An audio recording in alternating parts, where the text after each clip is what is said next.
ফোড়নের থেকে সুন্দর গন্ধ বেরোতে শুরু করলে দিয়ে দিচ্ছি 1 চা চামচ হিং।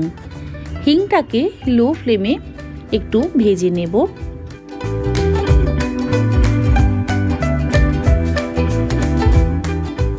তারপরে ওই তেলের মধ্যে দিয়ে দিচ্ছি পেস্ট করে নেওয়া মশলা।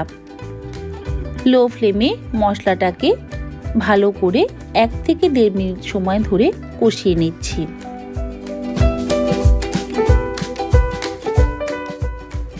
আদার কাঁচা গন্ধ চলে যাওয়া পর্যন্ত আমাদেরকে মশলাটাকে কষিয়ে নিতে হবে। মশলাটা ভালো মতন কষানো হয়ে গেছে। এবার এর মধ্যে দিয়ে দিচ্ছি 15টা কিশমিশ।